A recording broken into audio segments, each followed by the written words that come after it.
They said it was a blizzard. They said it was bears. For 10 years, the Alaskan wilderness kept its bloody secret.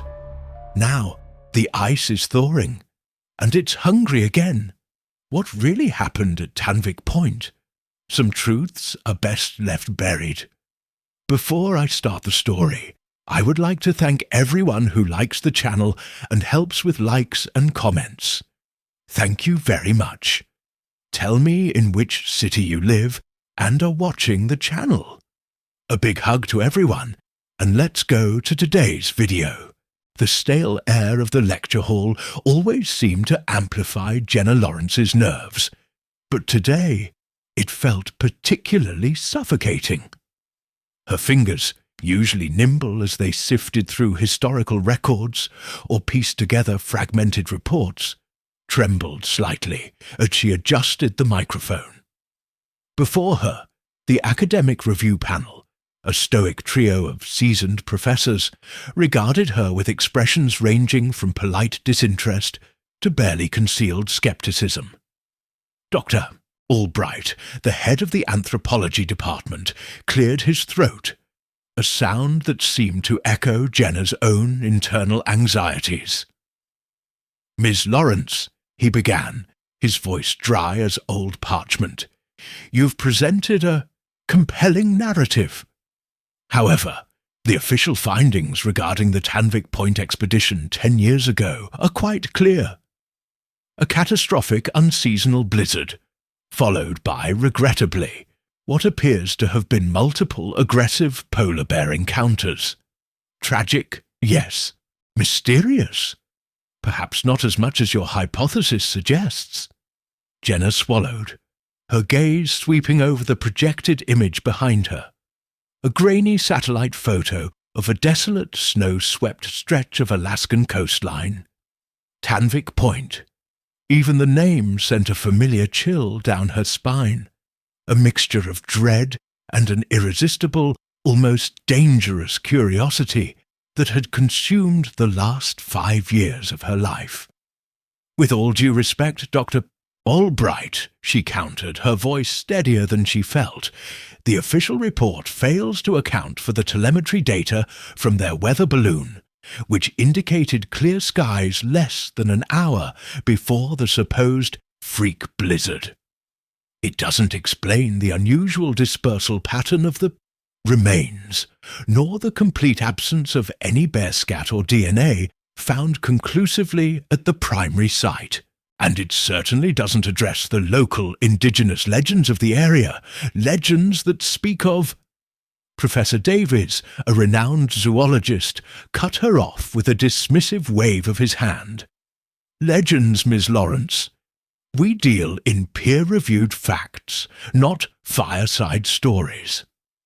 Unless you have tangible, irrefutable evidence that contradicts the established findings of multiple agencies, I'm afraid this line of inquiry remains firmly in the realm of speculative cryptozoology." The word hung in the air. Cryptozoology. The polite academic term for monster hunting, for chasing shadows. Jenna felt the familiar sting of condescension, the subtle implication that her life's work was little more than a fanciful hobby.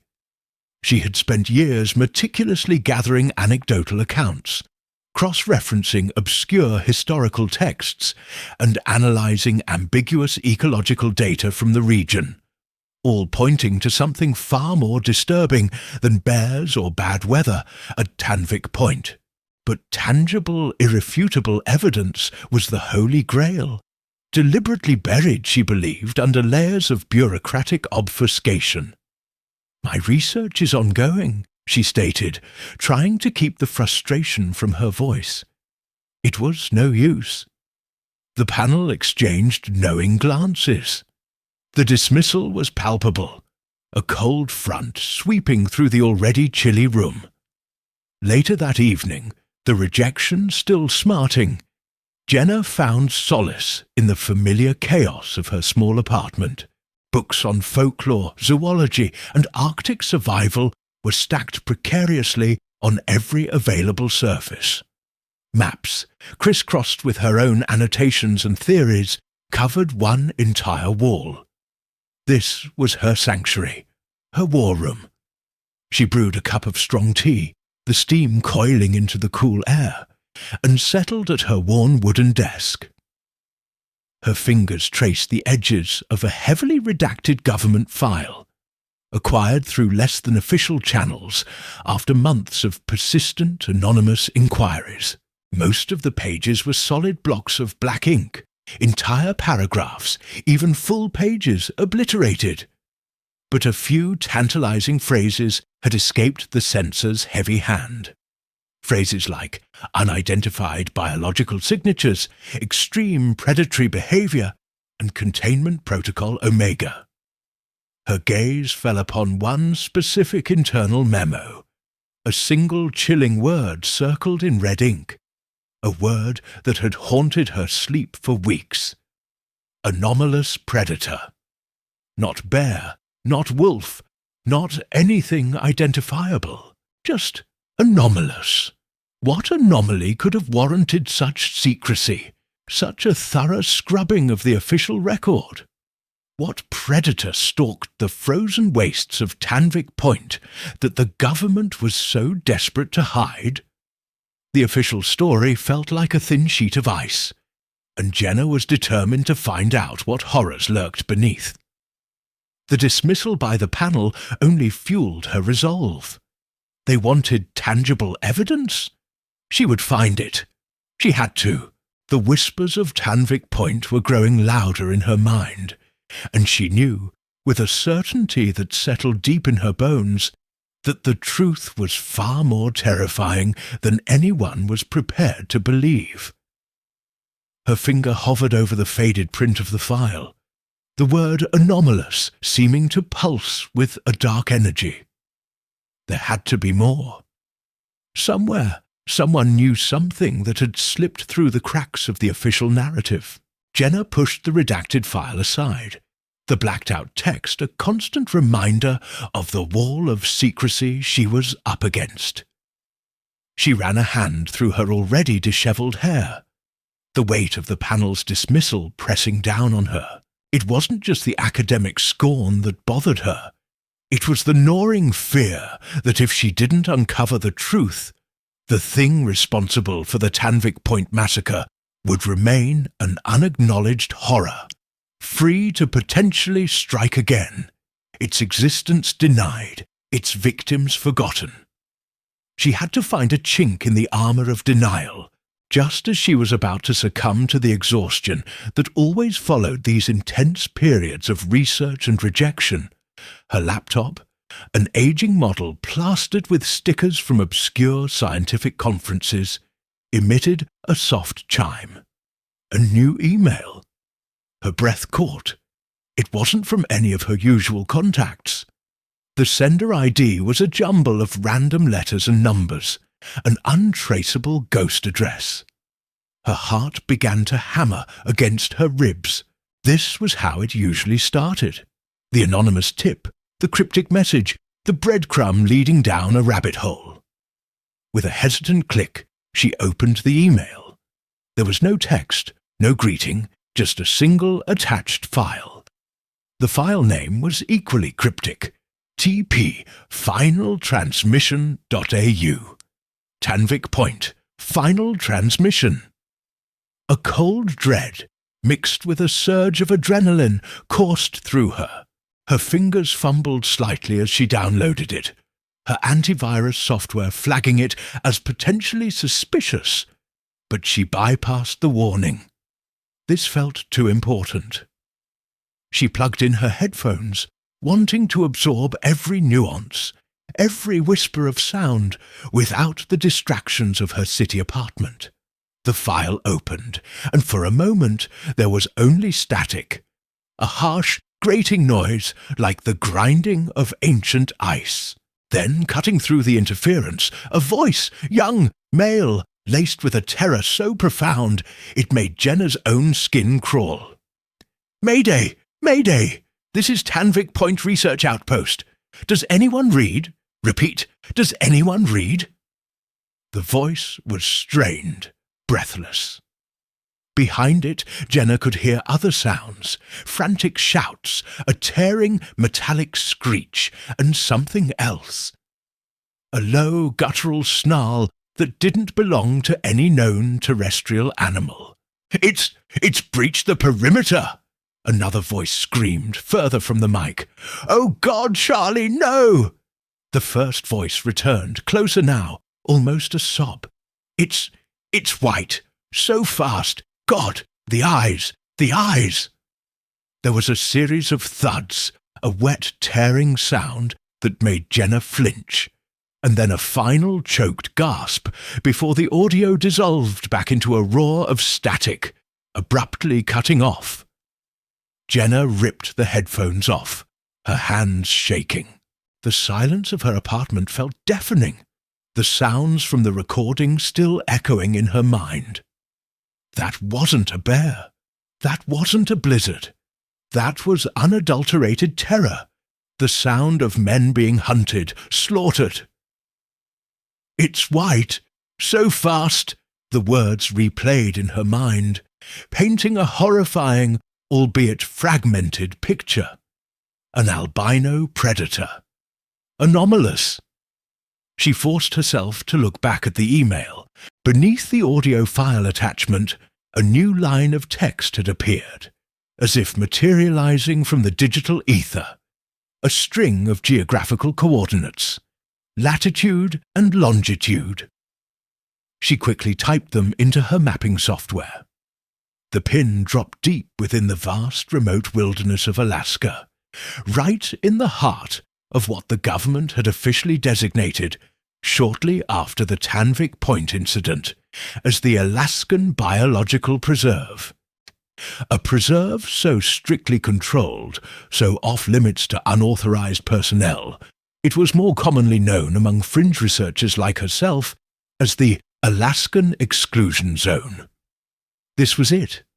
The audio, a horrifying testament to the truth. The coordinates, a destination. This wasn't just a theory anymore. This was a smoking gun. The anonymous sender hadn't just given her proof. They had given her a starting point, a place where the whispers of Tanvvic Point might finally become a tangible, terrifying reality. The fear was still there, a cold knot in her stomach, but now it was overlaid with a grim determination. The panel could dismiss her, the government could stonewall her, but she had heard the screams. She had the coordinates. She was going to Alaska. The chilling audio file, a ghostly echo of unimaginable horror, became Jenna's unholy grail. She listened to it countless times, each replay etching the terror deeper into her psyche, but also solidifying her resolve. The coordinates burned in her mind. The Alaskan Exclusion Zone. Getting there wouldn't just be difficult, it would be illegal, dangerous, and require resources she didn't possess. She needed a team, or at least individuals with specific, somewhat unorthodox skills. Her first call was to Ryan Gosling. Ryan was a paradox, a brilliant mind with a penchant for digital mischief that had seen him honorably discharged from a promising military cyber intelligence career after one too many unsanctioned security penetrations. Now, he operated in the grey areas of freelance tech support, and for the right price, more clandestine digital services. Jenna had crossed paths with him a few years back, while trying to access encrypted government meteorological data. She found him in his usual habitat, a dimly lit workshop crammed with circuit boards, disassembled drones, and glowing monitors displaying complex lines of code. He listened to her pitch, a skeptical eyebrow arched, as he meticulously soldered a connection on a complex device. "So, let me get this straight, Jen," he said, finally looking up, his eyes sharp and appraising. You want me to help you illegally enter a restricted government zone in the middle of nowhere, Alaska, based on an anonymous spooky audio file and a set of coordinates to hunt for... What was it again? A giant white killer something? Jenna laid out the printouts of the redacted files, the translated snippets of local legends, and then, with a deep breath, played him the audio. As the screams and snarls filled the small workshop, Ryan's normally cynical expression tightened. He didn't speak for a long moment after it finished, just stared at the silent speaker. "Okay," he said slowly, the skepticism replaced by a grudging intrigue. "That's unsettling. What's the pay?" Jenna had anticipated this. She slid an envelope across the workbench. A down payment, more on successful extraction, from an interested benefactor who wishes to remain anonymous. The benefactor was, in reality, the last of a small inheritance she'd been saving for a rainy day. This qualified as a monsoon. Ryan whistled softly as he thumbed through the cash. "All right, Lawrence, you've bought my curiosity and my questionable skill set. But if this turns out to be a glorified snipe hunt, and we end up in a federal pound-me-in-the-arse prison, I'm blaming you." "Deal," Jenna said, a small smile touching her lips for the first time in days. Next, they needed a pilot, someone who knew the Alaskan wilderness, wasn't afraid to bend a few rules, and most importantly, could get them into the exclusion zone without appearing on anyone's radar. Ryan, through his less-than-savoury contacts, found a name. Tommy Hanks, an old-school bush pilot. Tommy had once been a legend in the Alaskan skies, known for his daring supply runs and rescue missions. A minor infraction involving undeclared cargo and a low-altitude flyby of a particularly sensitive government installation had grounded him commercially. Now, he flew occasional charters, his business slowly dwindling. They met him at a Greasy Spoon diner near a small airfield outside Anchorage. Tommy Hanks was a man weathered by wind and time, his face a roadmap of Alaskan winters. He listened to Jenna's carefully worded proposal, a research expedition to a remote, difficult-to-access area, with a stoic expression, stirring his coffee. When she finally mentioned the approximate location, near the borders of the old Tanvvic Point survey area, Tommy's spoon clattered against his mug. He looked up, his blue eyes, usually crinkled with good humour, now narrowed and shadowed. "Tanvvic Point," he said, his voice low and gravelly. "Folks round here, they got stories about that place, not good ones. Talk about things out there the government doesn't want you to know. Things that walk in the snow and leave no proper tracks." He paused, taking a long sip of his coffee. "Why do you want to go poking around there?" Jenna exchanged a glance with Ryan. She decided on a partial truth. "We believe the original expedition found something significant, something they were silenced for. We need to find out what." Tommy Hanks stared out the window at the distant snow-capped peaks for a long time. The diner hummed with quiet conversation, a stark contrast to the unspoken tension at their table. Finally, he sighed, a sound like wind through dry pines. "The bank's about to foreclose on my hangar, and my old Bessie May could use a new engine." He looked back at Jenna. "All right, I'll take you. But you listen to me when we're up there. No funny business. And if I say we turn back, we turn back. Some places, some things, are best left alone." Jenna nodded, a wave of relief washing over her. Understood Tommy. The team, as unlikely as it was assembled. A driven cryptozoologist, a cynical tech whiz, and a reluctant, legend-haunted pilot. Their destination, the white hell of the Alaskan exclusion zone, and the terrible secret it held. The whispers were about to become roars. The journey north was a blur of hushed planning sessions in cramped motel rooms, meticulous gear checks under the dim glow of hangar lights, and the constant, thrumming anxiety of what lay ahead. Tommy Hanks, true to his word, proved to be an invaluable, if somewhat gruff, asset. He knew the Alaskan terrain like the back of his weathered hand, and his old de Havilland beaver, Bessie May, though showing her age, was a sturdy workhorse he claimed could land on a whisper and take off on a prayer. As they flew further into the Alaskan interior, civilization receded, replaced by an endless expanse of jagged peaks, frozen rivers, and dense, dark forests that seemed to swallow the light. The vastness was awe-inspiring, but also deeply intimidating. Jenna found herself constantly scanning the landscape below, half expecting to see some monstrous shape moving through the trees. Ryan, despite his initial skepticism, was focused, monitoring their progress on a ruggedized tablet displaying topographical maps and, crucially, known government patrol routes and radar blind spots Tommy had indicated. The final leg of their journey was to be flown under the cover of an approaching weather system, a classic Alaskan whiteout predicted to hit the region. Gives us cover from prying eyes, both on the ground and in the sky.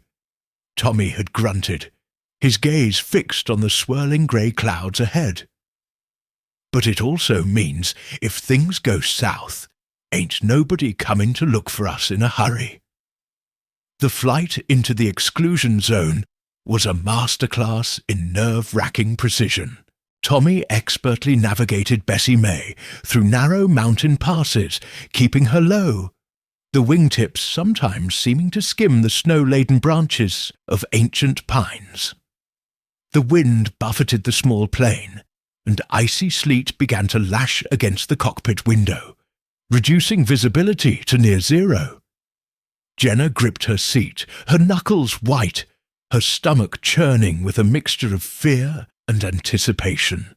Ryan, for all his cool demeanour, was unusually quiet, his eyes glued to the radar screen, occasionally relaying information to Tommy in clipped professional tones.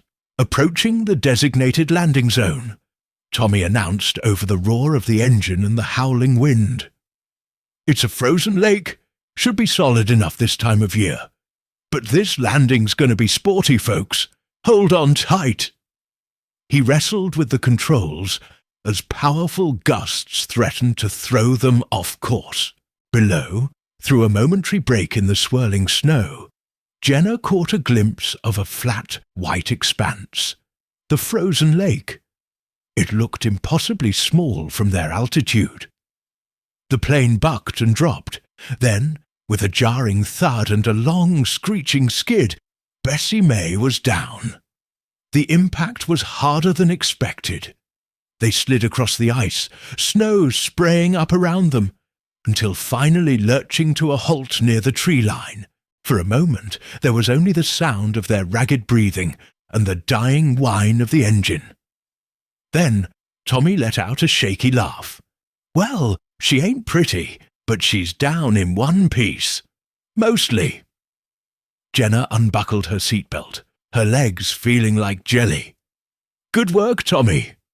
As they clambered out into the biting wind and swirling snow, the true nature of their isolation hit them. The landscape was a monochromatic canvas of white and grey, vast and utterly silent save for the howl of the wind through the skeletal branches of the surrounding trees. There were no signs of human life, no distant hum of traffic, no familiar landmarks, just an overwhelming primeval emptiness. Ryan was already outside examining the plane. His expression was grim. "Tommy, we've got a problem. Starboard landing ski is cracked clean through. Looks like we hit a submerged pressure ridge under the snow. She's not going anywhere without some serious repair work."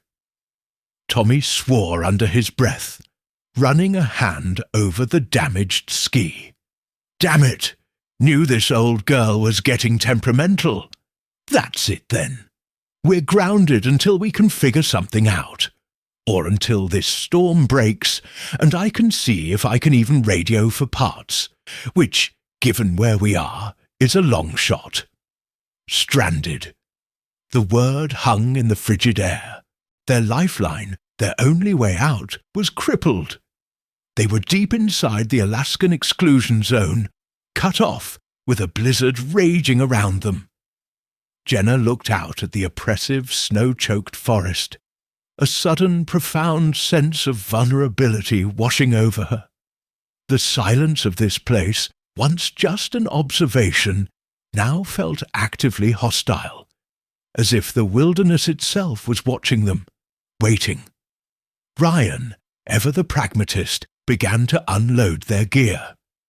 "Well, no point standing around freezing. Let's get the shelter up and the perimeter sensors deployed before it gets completely dark."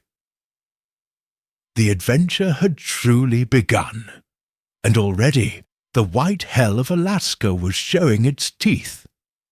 The blizzard raged for the better part of a day, confining them to their small, high-altitude tent, the fabric snapping and groaning under the assault of the wind. When it finally subsided, it left behind a world transformed. Pristine, silent, and blindingly white under a pale, watery sun. The air was bitingly cold, each breath a sharp sting in their lungs. The damage to Bessie May was, as Tommy had feared, significant. Repairing it here, with their limited tools, was out of the question.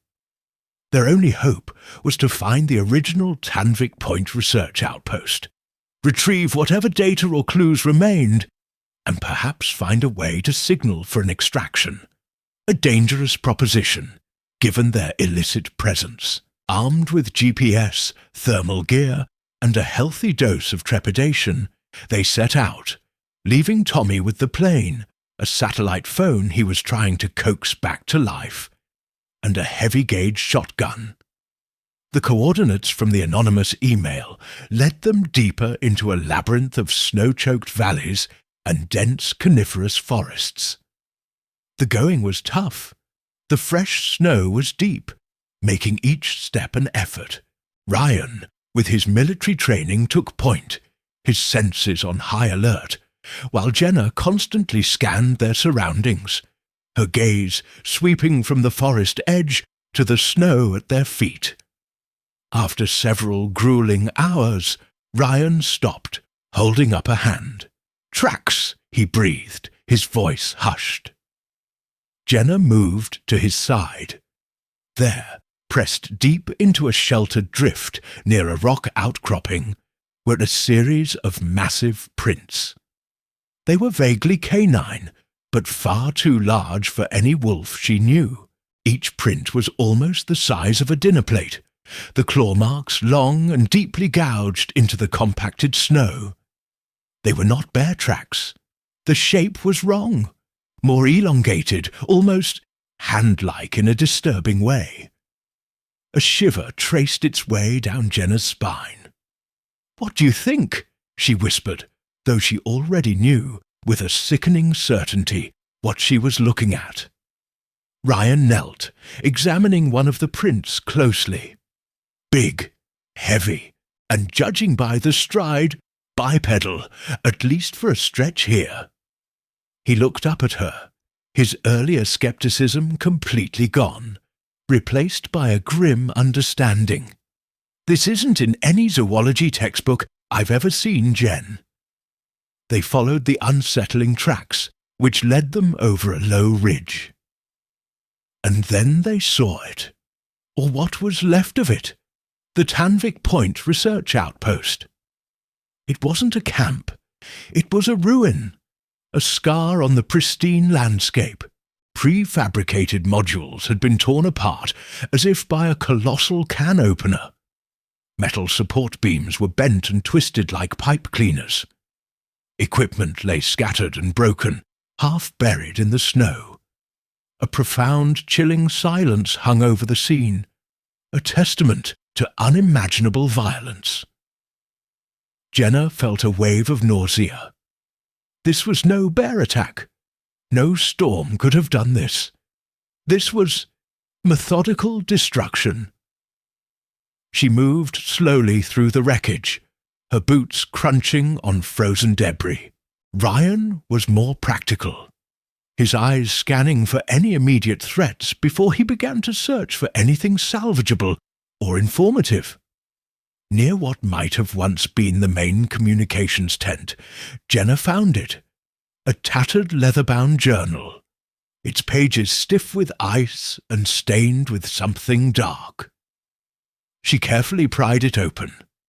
Many entries were illegible, water-damaged or torn, but one, near the end, was chillingly clear, written in a spidery, frantic hand. Day 12. Patterson saw it. Claims it walked on 2 legs, through the blizzard, like it was nothing. Said it was pale, almost glowing against the snow. Too big, too fast. We've armed ourselves, barricaded the comms hut. God help us, it's circling. I can hear it. Scratching! Jenna's blood ran cold. Patterson saw it. Walked on 2 legs. Pale. The descriptions matched the terrifying whispers from the audio file. It matched the colossal tracks. She showed the entry to Ryan, whose face hardened. So, the legends were true, he said quietly, his gaze sweeping the silent, snow-laden trees that pressed in around the ruined camp. And whatever did this, it might still be out here. The silence of the ruined outpost suddenly felt less empty, more watchful. Jenna clutched the journal tightly, its frozen pages a tangible link to the terror that had unfolded here. They had found the camp, and with it irrefutable proof that something monstrous had indeed been responsible for the Tanvvic Point massacre. But the discovery brought no triumph, only a deepening sense of dread. The anomalous predator was real, and they were now standing in the heart of its hunting ground. The sun, already low on the horizon, began to paint the western sky in hues of bruised purple and blood orange. The temperature plummeted with alarming speed, a palpable chill seeping into their bones despite their thermal gear. The ruined camp, unsettling enough in the daylight, took on a truly sinister aspect as shadows lengthened, turning familiar shapes into grotesque caricatures. Jenna knew they couldn't stay exposed for long. We need to find better shelter before full dark, Ryan stated, his voice tight, and see if we can get any of this old equipment working. A radio, a generator, anything. They salvaged what they could. A couple of dented fuel canisters that still had some liquid sloshing inside, a heavy-duty canvas tarp that was miraculously intact, and a first aid kit, its contents surprisingly well preserved. The main communications array was a mangled wreck, but Ryan, ever the optimist, began to tinker with a smaller portable satellite uplink they found crushed beneath a collapsed section of a hut. As dusk settled, a profound and unnerving silence fell over the valley, broken only by the crunch of their boots on the snow and the rustle of their own clothing. Then it came, a sound that started low, almost a mournful sigh on the wind, then swelled into a full-throated howl that echoed off the surrounding ridges. It was long, drawn out, and filled with a chilling, predatory hunger that vibrated deep in Jenna's chest. It wasn't the howl of a wolf, Not any wolf she had ever heard or studied. This was something larger, something older, and infinitely more menacing. Jenna froze, her blood turning to ice water. Ryan, who had been trying to splice wires on the satellite uplink, slowly lowered his tools, his head cocked, listening. Even from their position in the ruined camp, the sound seemed to come from everywhere and nowhere at once. A disorienting, terrifying symphony of the wild. From their vantage point, they could see Tommy's distant figure by the Bessie May, a tiny silhouette against the vast expanse of the frozen lake. He too had heard it. They saw him straighten up, shotgun in hand, slowly scanning the tree line that bordered the lake. "What in God's name was that?" Ryan whispered, his eyes wide, fixed on the darkening ridges where the howl had seemed to originate. Jenna remembered the tattered journal, Patterson's terrified words. She thought of the local legends Tommy had briefly mentioned, tales of the Kushtaka, a shape-shifting creature from Tlingit and Tsimshian folklore, or other spirit wolves said to roam the Alaskan wilderness. She had dismissed them as folklore then. Now, standing in the oppressive silence that followed the howl, they felt horrifyingly plausible. "That," Jenna said, her voice barely a breath, "is what we came here to find, or what found them." Ryan quickly returned to the satellite uplink, his movements now urgent. "We need to get this thing working. Call Tommy. Tell him to, I don't know, prepare for company." As if on cue, a small portable perimeter sensor Ryan had placed near the edge of the woods began to beep erratically. A tiny red light flashed on its surface. He snatched it up, his brow furrowed. "Movement," he said, his voice low. "Large heat signature, just at the tree line, maybe 200 yards out, moving parallel to us." He watched the device for another moment. And gone. Vanished. Whatever it is, it's fast, and it knows how to use cover. The last vestiges of daylight faded, plunging the valley into a deep, frigid twilight. The stars in the Alaskan sky were cold and distant, offering no comfort. They had managed to erect a makeshift shelter using the canvas tarp and some broken support beams. A flimsy barrier against the encroaching night and whatever lurked within it. The howl didn't come again, but its absence was almost worse, creating a taut, expectant silence that stretched their nerves to the breaking point. Every gust of wind through the skeletal remains of the camp sounded like stealthy footsteps.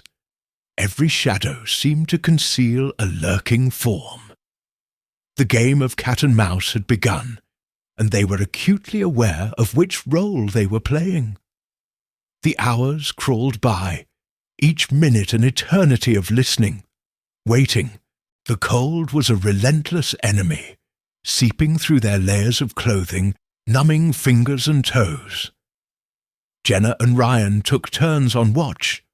Huddled near a small sputtering fire they'd managed to build in a rusted oil drum, the flames casting flickering, dancing shadows that played tricks on their eyes.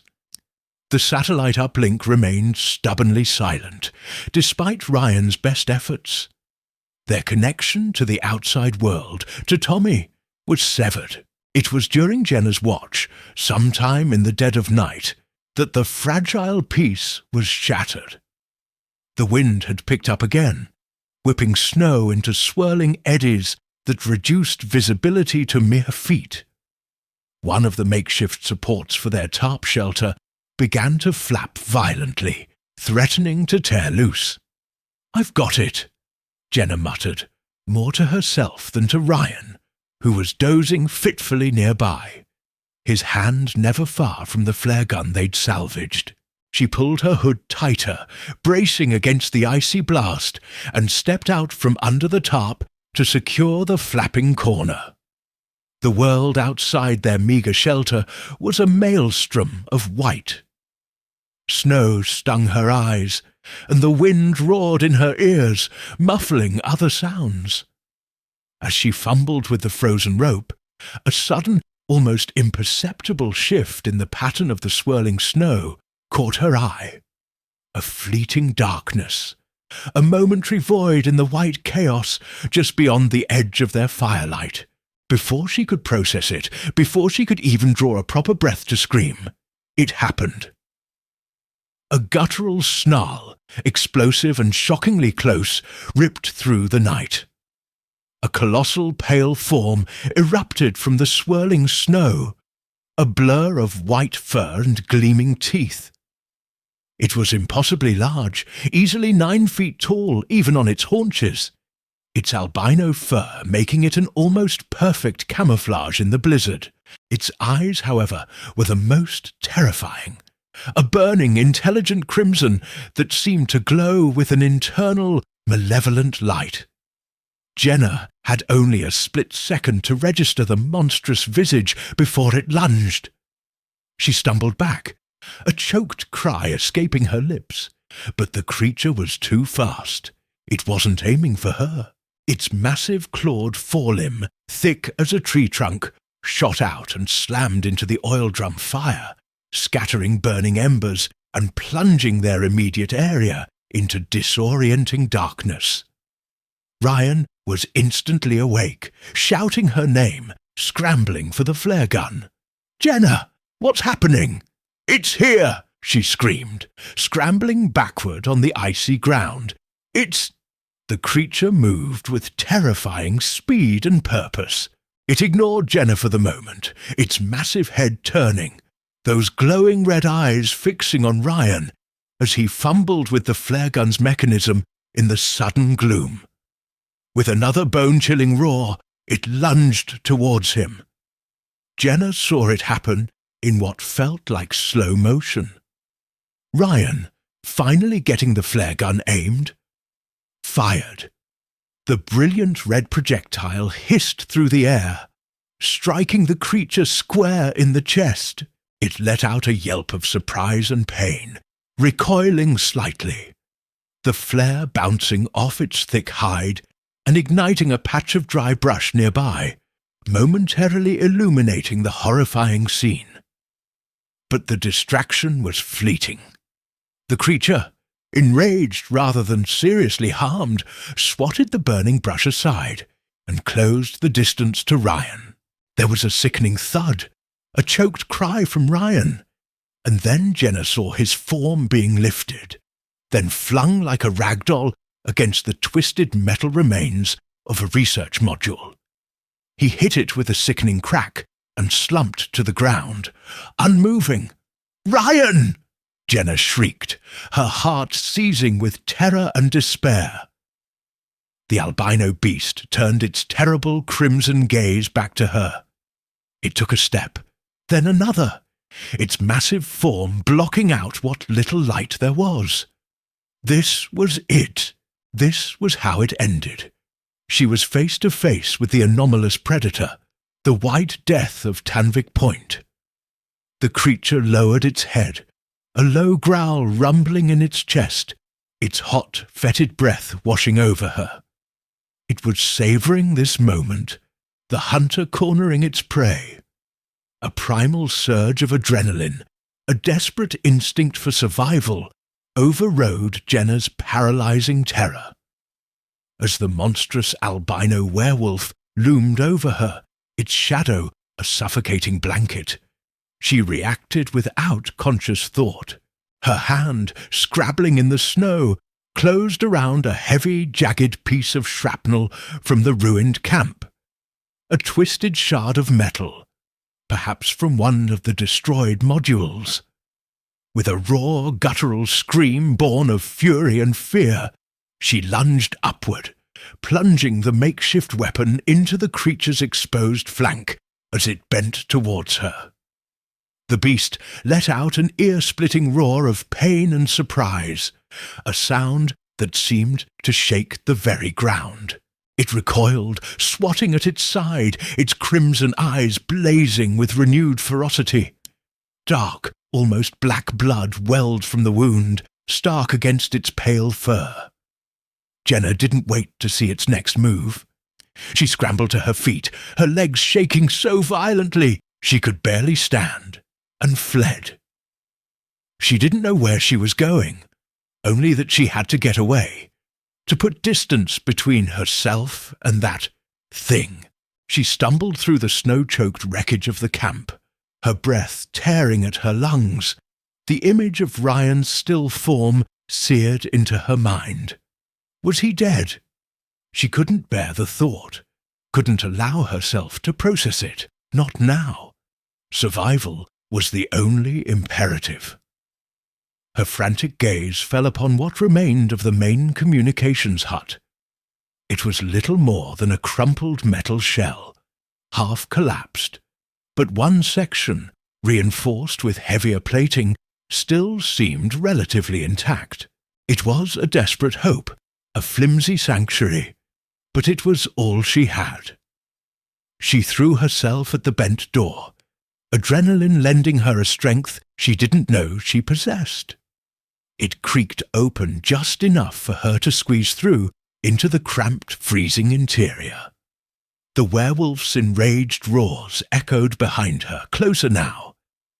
She fumbled with the door, managing to wedge a bent metal strut against it. A pathetic attempt at a barricade.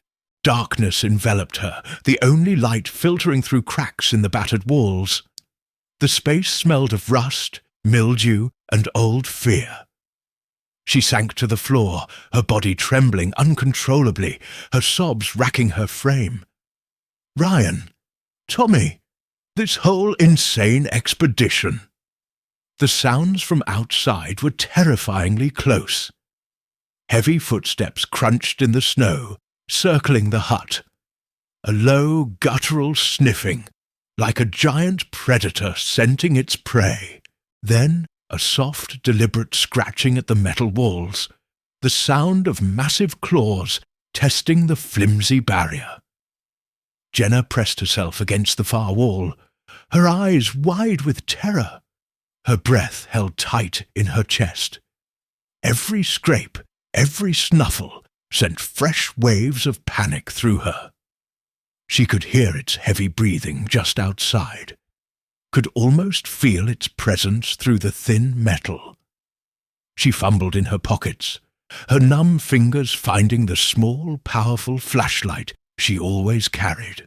She flicked it on, the beam cutting a shaky swathe through the darkness, illuminating the cramped interior. The hut was a wreck. Wires dangled from the ceiling, old equipment lay smashed and broken. But in one corner, a small battery-operated emergency radio remarkably seemed relatively undamaged. Hope, a fragile, desperate flicker, ignited within her. If she could just get a signal out, if she could just reach Tommy. The scratching stopped. For a terrifying moment, there was absolute silence, broken only by the howl of the wind outside and the frantic thumping of Jenna's own heart. Then, with a sudden, explosive impact, something slammed against the wall beside her head, denting the metal inward with a deafening clang. Jenna screamed, scrambling away from the point of impact. The creature was testing the hut, probing for weaknesses. It knew she was in here. It was patient. It was hunting. She snatched up the emergency radio, her hands shaking so badly she could barely hold it. She fumbled with the dials, trying to find a frequency, any frequency. Static crackled from the speaker. She had to warn Tommy. She had to tell someone what was out here. Outside, the heavy footsteps resumed their relentless circling. The creature wasn't giving up. It was laying siege to her tiny, fragile fortress. The blizzard still raged, a white curtain isolating her in this frozen, forgotten corner of the world, alone with a monster from her darkest nightmares. The barricaded hut, once a fleeting hope, now felt like a coffin. The night dragged on, an agonizing eternity of terror. Jenna remained huddled in the freezing communications hut, the emergency radio clutched in her numb fingers, its speaker emitting only a frustrating hiss of static. The albino werewolf continued its siege, a terrifying symphony of snarls, scratches, and heavy thuds against the metal walls. It seemed to be testing every inch of her flimsy prison, a patient, intelligent hunter assessing its trapped prey. At one point, the scratching stopped directly above her. She heard a heavy sniffing, then the distinct sound of claws digging into the roof. Dust and ice rained down. Jenna scrambled to the opposite side of the hut, her heart hammering, convinced the creature was about to tear its way in. But then, as suddenly as it began, the digging ceased. It was as if the werewolf was deliberately prolonging her torment, enjoying her fear. As the first faint grey light of dawn began to filter through the cracks in the battered walls, the creature's activity outside seemed to lessen. The wind, too, had begun to die down, the blizzard slowly losing its fury. A fragile, desperate hope flickered in Jenna's chest. Maybe it had given up. Maybe daylight would deter it. She risked a peek through a narrow slit in the metal. The world outside was a landscape of pristine, undisturbed snow, the recent storm having erased all tracks, all signs of the previous night's horrific struggle. There was no sign of the monster. A new, desperate need began to override her fear. Ryan. She had to know what had happened to him. Was he still out there? Could he have survived? The thought of him lying injured and freezing in the snow was unbearable. Steeling her nerves, Jenna cautiously dislodged the bent metal strut barring the door. It creaked open with a groan that sounded deafening in the sudden stillness.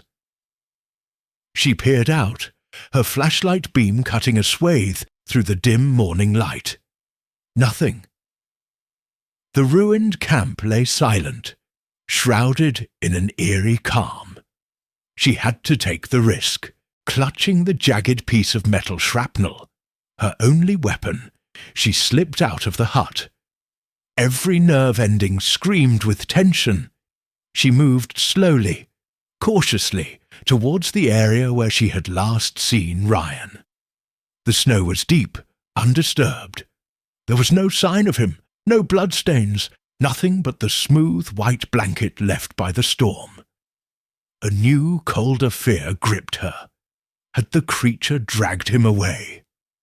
Then a low moan reached her ears. It was weak, barely audible. "Ryan?" she whispered, her voice hoarse. She followed the sound, her flashlight beam sweeping across the debris. And there, wedged beneath a twisted piece of the comms tower, half covered in snow, was Ryan. He was alive. Barely. His face was pale, bruised, and streaked with frozen blood. His breathing was shallow. His arm, the one she'd seen him clutching after the creature struck him, was bent at an unnatural angle. "Jenna!" he rasped, his eyes fluttering open, unfocused. It came back." "Shh, save your strength," she said, her voice thick with emotion.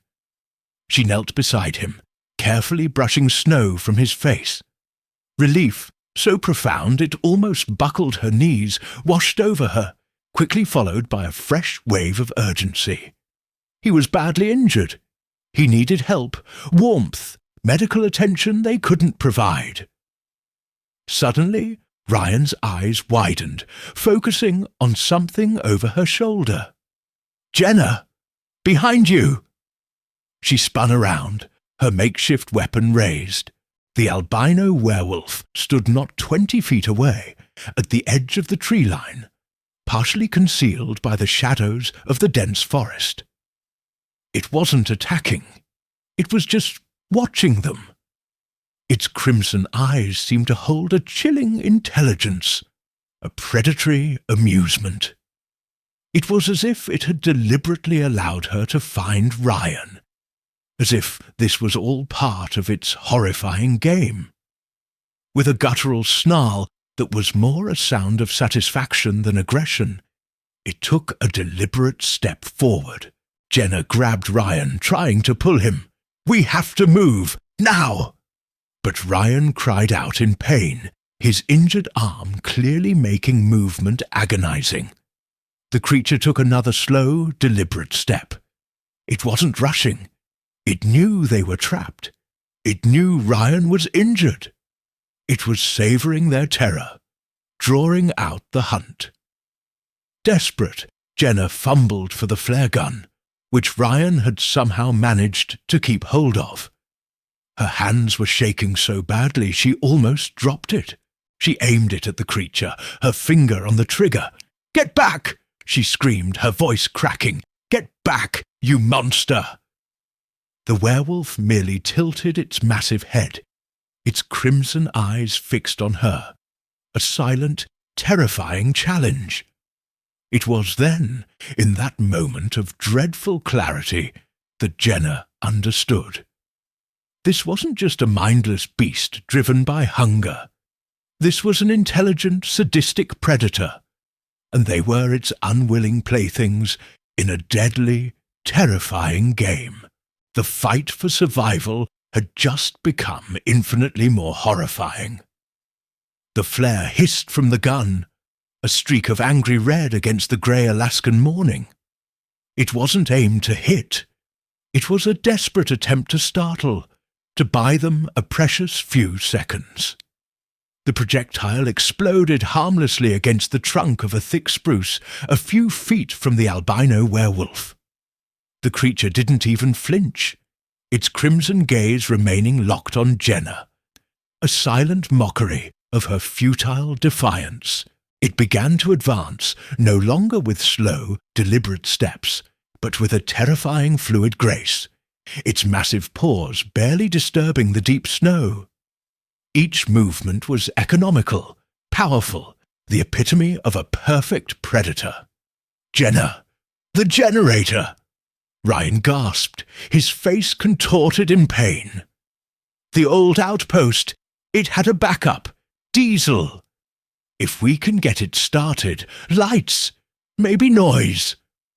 It was a long shot, a desperate, flimsy thread of hope, but it was all they had.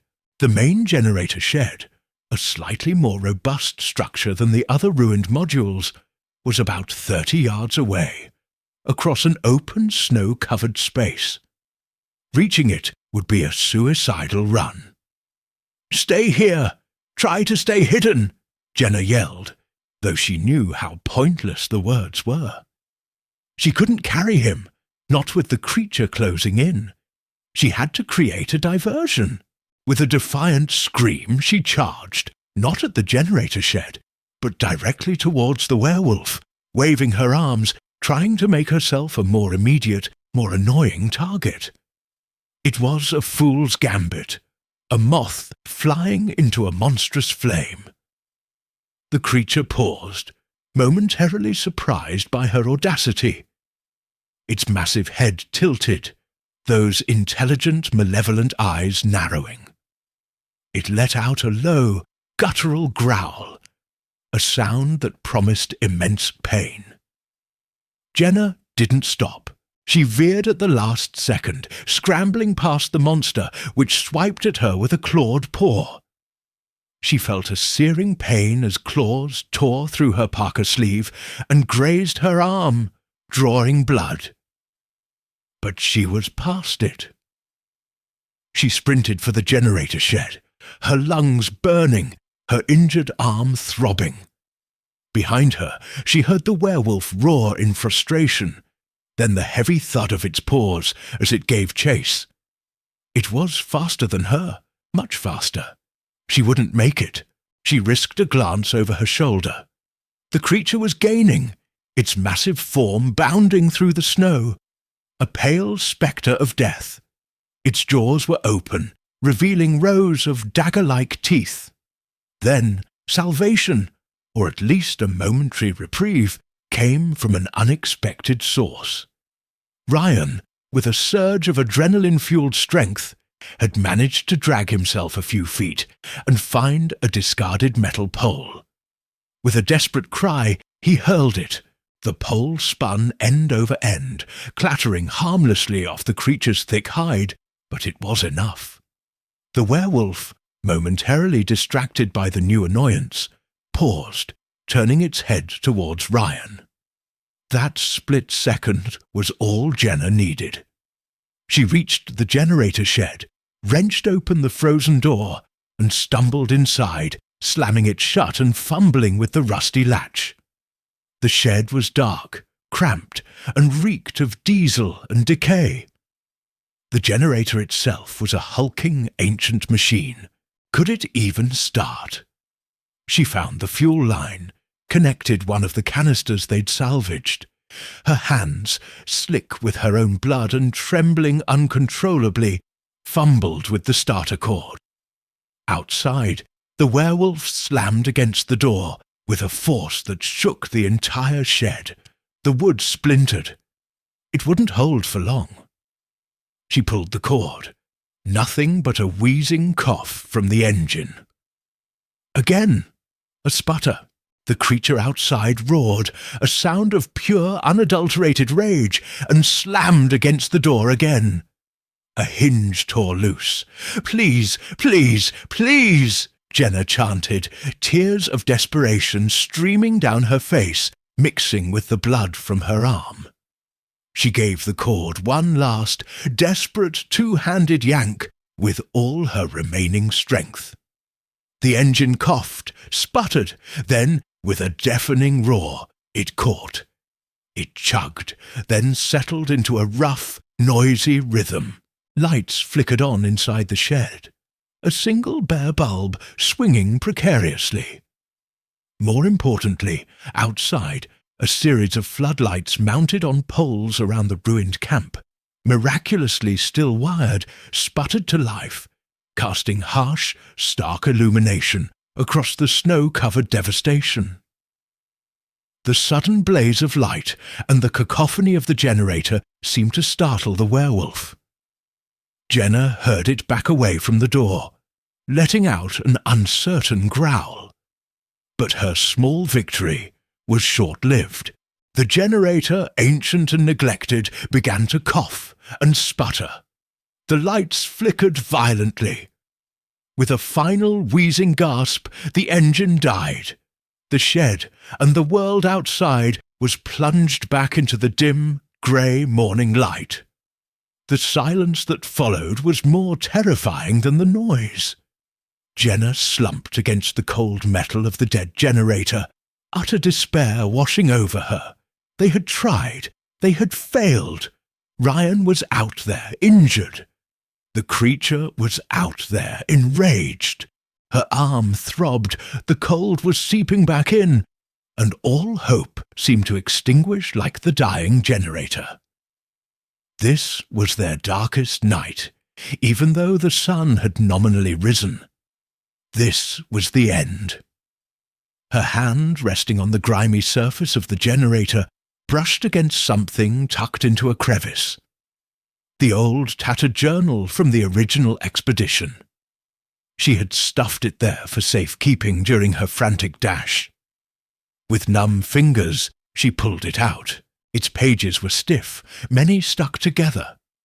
As she idly, hopelessly thumbed through it, a small hidden compartment, a slit in the thick leather-back cover she hadn't noticed before, caught her eye. Her heart gave a painful lurch. With trembling fingers, she pried it open. Inside, nestled against the worn leather, was a small tarnished silver locket, intricately carved with a delicate floral pattern, and beneath it a single folded piece of paper, a final frantic note, the ink faded but still legible. Silver. It recoiled from Elena's locket. When it cornered her, only silver seemed to burn it. Our last hope. It hates silver. Elena, one of the names on the original expedition's roster. Silver. A word, a desperate, almost unbelievable possibility pierced through Jenna's despair. A tiny, almost forgotten legend, a common trope in monster lore. Could it be true? Could something so simple be the key? It was insane. It was impossible. But it was all they had left. The tarnished silver locket felt impossibly heavy in Jenna's trembling hand. Silver. It hates silver. The words from the journal echoed in her mind, a fragile lifeline in a sea of despair. It was a sliver of a chance, perhaps a madman's dying delusion, but it was more than they'd had moments before. She peered through a crack in the splintered generator shed door. The albino werewolf was pacing agitatedly near where Ryan lay, its crimson eyes scanning the ruins, clearly enraged by the earlier noise and lights, and perhaps by her continued defiance. Ryan was still, too still. She had to act fast. Her gaze swept at the interior of the shed, searching, her mind racing. Silver. Where could they find silver in this desolate, forgotten place? Her eyes fell upon a dusty, half-open wooden crate in the corner, its contents spilling out. Geological survey equipment, rock hammers, sample bags, and a jumble of metallic rods. Survey markers. Most looked like steel or aluminum, but then she saw them. A small bundle of older markers, darker, with a distinct dull gleam even under a layer of grime. She scrambled towards them, her heart pounding. Stamped into the metal of one was a tiny, almost illegible inscription. Ag Core Survey. Agch, the chemical symbol for silver. They weren't pure silver, likely an alloy, but they had silver content. It was a long shot, but it was their only shot. Her injured arm throbbed, a dull, insistent pain, but adrenaline numbed the worst of it. She dragged the crate closer to the feeble light from the cracks in the door. She needed weapons. She needed a plan. Ryan. She had to get to Ryan, protect him, and then they had to fight. The journal had mentioned an old emergency shelter. A narrow ice cave system not far from the main camp, used by prospectors decades ago. Narrow passages, defensible. The original expedition leader had scrawled. If they could lure the creature there, somewhere its size would be a disadvantage, somewhere they could make a stand. Her mind worked feverishly. The survey markers could be sharpened, used as spearheads. The remaining flare powder, combined with the dregs of diesel from the canisters.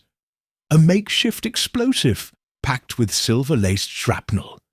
It was crude, desperate, and incredibly dangerous. First, Ryan.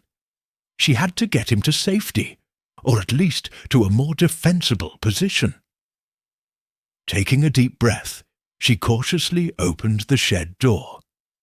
The werewolf was still there, its attention momentarily diverted by a snowshoe hare darting across the open ground. It pounced, a blur of white, and the hare vanished with a tiny squeak. The casual, brutal efficiency of the kill sent a fresh wave of terror through Jenna, but also hardened her resolve. "Okay, you monster," she whispered, her voice a low growl. "Let's see how you like this." She moved with a newfound, desperate purpose, her earlier paralysis replaced by a cold, focused determination. She gathered the silver core markers, a length of strong nylon rope, and the remaining fuel. Ryan's condition was her primary concern. He was fading, his breaths shallow. Even if her insane plan with the silver worked, he needed medical attention they couldn't provide. But first, they had to survive the next hour. She found a relatively sturdy flat piece of corrugated metal sheeting. Using it as a makeshift sled, and gritting her teeth against the pain in her own arm, she managed to gently roll Ryan onto it. He moaned, his eyes fluttering open, filled with pain and confusion. "Aunt Jenna, what? Hold on, Ryan," she whispered, her voice surprisingly calm. "I have a plan. It's crazy, but it's all we've got. We're going to fight back." Dragging the makeshift sled was agonizingly slow work. Every rustle, every scrape of metal on snow sounded deafeningly loud. She expected the werewolf to pounce at any moment. But it seemed content to watch, to let them struggle, its crimson eyes following their every move, a terrifying silent sentinel. It was either supremely confident or it was still wary after the generator incident and her initial attack. She hauled Ryan towards the area the journal had indicated for the ice caves, her muscles screaming in protest, her wound oozing fresh blood. The entrance was partially obscured by a recent snowdrift, a narrow, dark fissure in a wall of ancient blue-tinted ice. It looked like the maw of some frozen beast. With a final desperate surge of strength, she pulled Ryan inside the cave entrance, into the relative gloom.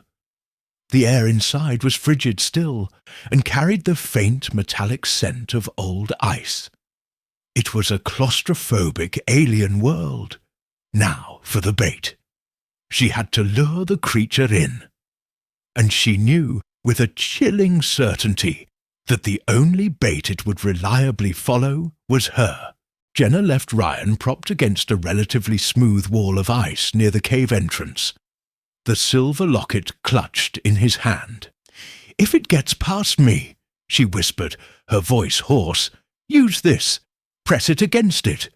The journal said, "Elena's locket." He nodded weakly, his eyes filled with a mixture of fear and grim determination. She took a deep breath, the frigid air burning her lungs. This was it. No more running. She stepped back out of the narrow cave entrance, into the pale grey light of the Alaskan morning. The albino werewolf was still there, a silent, monstrous sentinel watching the cave mouth. It hadn't moved, as if it knew its prey was now cornered. "Hey, ugly!" Jenna yelled, her voice surprisingly strong, echoing slightly in the vast frozen landscape. "Looking for me?" The creature's massive head snapped towards her. Its crimson eyes, pools of malevolent intelligence, narrowed. A low, guttural growl rumbled from its deep chest, a promise of impending violence. Jenna held up one of the silver core survey markers she had crudely sharpened against a rock, its tip gleaming dully. "Come and get it!" With a deafening roar that seemed to shake the very ice beneath her feet, the werewolf charged. It moved with terrifying speed, a blur of white fur and snapping jaws, closing the distance in heartbeats. Jenna didn't wait. She spun on her heel and scrambled back into the narrow confines of the ice cave. The passage was tight, forcing her to turn sideways in places. The air grew colder, the silence more profound, broken only by her ragged breathing and the thundering pursuit of the monster behind her. She could hear it, its heavy paws scrabbling for purchase on the slick ice, its enraged snarls echoing in the confined space. The cave twisted and turned, a natural labyrinth. She risked a glance back. The creature was struggling slightly, its massive shoulders scraping against the ice walls, slowing it down, just as she'd hoped. But it was still gaining. She reached a slightly wider chamber, a small circular grotto where icicles hung like crystal chandeliers. This was the spot she'd chosen. Ryan, with her instruction, had helped her rig their desperate trap before she'd gone out to act as bait. The remaining canister of diesel, mixed with the flare powder, was wedged into a crevice, a crude fuse leading from it. Scattered around it were the sharpened silver core markers, pointing outwards. The werewolf burst into the grotto, its massive form filling the entrance, its crimson eyes blazing with fury. It was momentarily disoriented by the tight space, and the dim light filtering from cracks in the ice ceiling. This was her chance. With a defiant yell, Jenna lit the fuse with her last waterproof match. It sputtered, then caught, a tiny flame racing towards the canister. "This is for Tanvvic Point," she screamed. "This is for Tommy! This is for Ryan!" The werewolf lunged. Jenna threw herself to the side, scrambling behind a large ice formation, just as the creature's snapping jaws closed on empty air. She could feel its hot, fetid breath. Then the canister exploded. The sound was deafening, a concussive blast that rocked the ice cave to its foundations. A wave of heat and force slammed into Jenna, even behind her icy shield. Shards of ice and metal shrapnel, the silver-tipped survey markers, filled the grotto. The albino werewolf let out an unearthly shriek, a sound of pure agony and rage, unlike any sound Jenna had ever heard. It thrashed wildly, its massive body slamming against the ice walls, bringing down showers of ice and snow. Jenna peered cautiously from behind her cover. The grotto was filled with acrid smoke, and the smell of burnt fur and diesel. The creature was still on its feet, but it was grievously wounded. Dark blood, almost black, poured from multiple wounds where the silver shrapnel had struck. Its pale fur was singed and matted. It staggered, its crimson eyes, though still burning with hate, now held a hint of confusion, of pain. The silver, it had worked, but it wasn't dead. Far from it. With a guttural roar, it lunged again, this time directly at Jenna's hiding place. She dodged, but not fast enough. A massive clawed paw slammed into the ice formation, shattering it. Ice shards rained down, one catching her on the temple, sending a jolt of pain through her head. She stumbled, dazed. The creature was on her, its terrible jaws snapping, its hot breath reeking of blood and something else. Something ancient and foul. She raised her arm. The sharpened silver core marker she still clutched, her only defense. It bit down, not on her arm, but on the marker. There was a sickening crunch of metal and bone, and a high-pitched yelp of agony from the beast. It recoiled, shaking its massive head, the silver-tipped rod embedded deep in its jaw, silver literally burning its flesh. The cave around them was groaning, shifting. The explosion had destabilized the ancient ice. Cracks snaked across the ceiling. Large chunks began to fall. The entire grotto was collapsing. Jenna scrambled backwards, desperate to escape the falling ice and the wounded, enraged monster.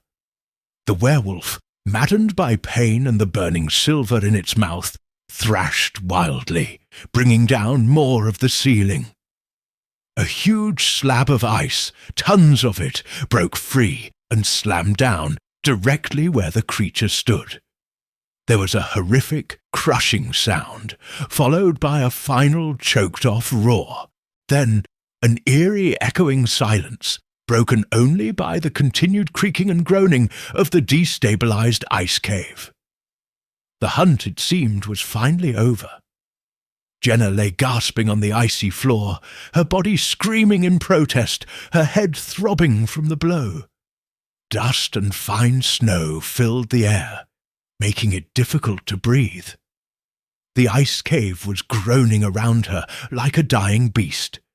The sounds of shifting, cracking ice, a constant ominous reminder of the instability. Slowly, cautiously, she pushed herself up. The grotto was a wreck. Massive blocks of ice, some the size of small cars, lay scattered where the ceiling had collapsed. The acrid smell of burnt fur and diesel still hung heavy in the air. Of the albino werewolf, there was no immediate sign beneath the tons of fallen ice. A chilling stillness had descended. Her first thought was Ryan. She scrambled back through the narrow passage, her heart pounding, fearing the worst. Had the collapse reached him? She found him where she'd left him, pale and weak, but alive. He was staring wide-eyed at the entrance to the grotto, the silver locket still clutched tightly in his hand. "Jenna, what happened?" he whispered, his voice raspy. "That sound." I think I got it," she said, her voice trembling with a mixture of exhaustion, shock, and a dawning, fragile hope. "The explosion, the silver, the cave came down on it."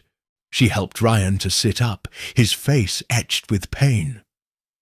"We have to get out of here," she urged. "This whole place could come down." Together, slowly and agonizingly, they made their way out of the ice cave system, back into the pale, indifferent light of the Alaskan day. The air outside, though frigid, felt blessedly fresh after the confines of the cave. Jenna looked back at the fissure in the ice wall, now partially choked with freshly fallen snow and ice from the internal collapse. Was the creature truly dead, buried under tons of ancient ice and snow? Or had it somehow, impossibly, survived? There was no way to be sure, not without going back in, and that was a risk she wasn't willing to take. But the sheer volume of ice, the finality of that last choked roar, it had to be. She found her camera amidst the debris near the cave entrance, its casing cracked, but miraculously, the memory card seemed intact. She'd managed to snap a few blurry, chaotic images during the final confrontation in the grotto, right before the explosion. Proof, or something close to it. She also retrieved the tarnished silver locket from Ryan's hand. This too was evidence of a sort. Their immediate priority was survival. Ryan was fading fast. His arm needed proper medical attention, and the blood loss, though not arterial, was taking its toll. And Tommy, what had happened to Tommy? Had he heard the explosion? They stumbled back towards the frozen lake where Bessie May lay crippled. The journey, which had taken hours when they were fresh, now felt like an impossible odyssey. Jenna practically carried Ryan, her own injuries screaming in protest, driven by a desperate primal need to get him to safety. As they neared the lake, a flicker of movement near the plane caught her eye. Hope surged through her. "Tommy!" But as they drew closer, her hope turned to cold dread. It wasn't Tommy. Standing near the damaged wing of Bessie May were two figures, bundled in heavy winter gear, their faces obscured by goggles and snow masks. They wore no identifying insignia, but their posture, the way they held the high-powered rifles slung over their shoulders, screamed military precision. They had been found, and not by friends. One of the figures raised a hand, gesturing for them to stop. The other spoke into a radio mic. Jenna's heart sank. This wasn't a rescue, this was something else. The government. They had found them. The silence of the Alaskan exclusion zone had been broken, not just by a monster, but now by its self-appointed keepers.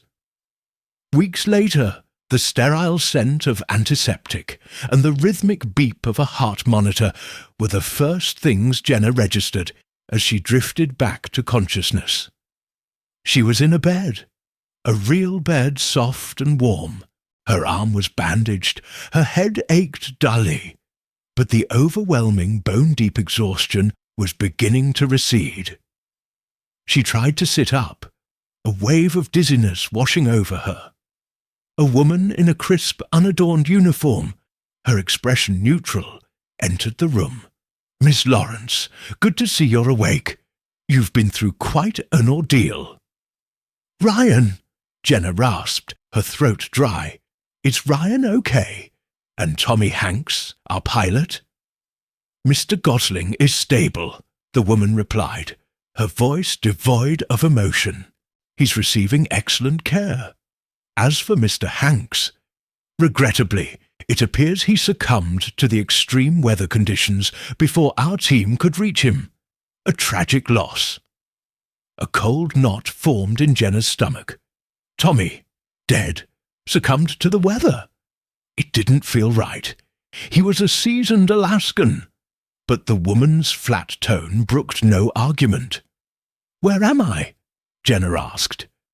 "A private medical facility. You were found in a state of severe hypothermia and shock within the Alaskan Biological Preserve. Lucky our routine patrol spotted your distress signal." Distress signal? They hadn't activated one. Jenna's mind raced, piecing together the fragmented memories, the figures by the plane. Over the next few days, her strength slowly returned. She was treated with cool, impersonal efficiency. There were no newspapers, no television, no outside contact. Then came the debriefings. They took place in a small windowless room, furnished with a metal table and 2 chairs. Facing her was a man who introduced himself only as Mr. Duane. He was impeccably dressed, his demeanor calm, almost avuncular, but his eyes were like chips of ice. "Miss Lawrence," he began, a thin file on the table before him. "We've reviewed your account of events. It's quite extraordinary." He paused. "Our forensic teams conducted a thorough sweep of the area where you and Mr. Gosling were found, and the site of the original Tanvvic Point outpost. The evidence points overwhelmingly to a series of unfortunate but entirely natural occurrences. The structural damage to the old outpost is consistent with years of extreme weather and seismic activity common in the region. The remains indicate aggressive predation by a uniquely large and territorial polar bear pack, likely driven to unusual behavior by a harsh winter." Jenna stared at him, incredulous. "Polar bears? Did your teams find the ice cave? Did they find the creature we fought?" Mr. Duane gave a small, almost pitying smile. "We found evidence of a minor seismic event that caused a localized collapse within an unstable ice formation. As for any creature, I'm afraid the trauma you endured, Ms. Lawrence, combined with severe hypothermia, can lead to vivid hallucinations. It's quite common in such extreme survival situations." "My camera," Jenna insisted. "The photos, and the silver locket from Elena Rostova, one of the original scientists." "Ah, yes." Mr. Duane opened the file.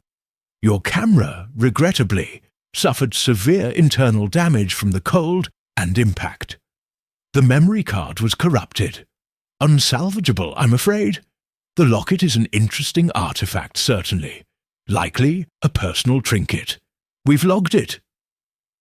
He slid a document across the table. This is a full report of our findings.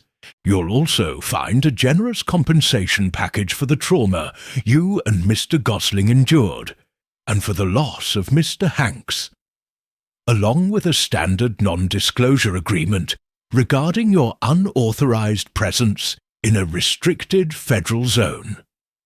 The message was clear. The official story was set in stone. Her truth, their truth, was being erased, buried under layers of bureaucracy and denial. Just like the original Tanvvic Point incident, the government wasn't just hiding the creature, they were actively suppressing any evidence of its existence. Weeks turned into months. Jenna was eventually released, Ryan shortly after. They were warned, subtly but firmly, against speaking about what really happened. The official narrative, brave survivors of a tragic Arctic accident, was the only one permitted. Jenna returned to her small apartment, the silence now more oppressive than ever.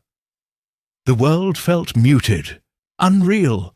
She had faced a monster, survived an impossibility, only to be silenced by men in suits. The academic panel, her grunt rejections, they all seemed so trivial now. One evening, as a news report droned on the television about unseasonably mild weather patterns, Jenna reached into a hidden compartment in her old research backpack.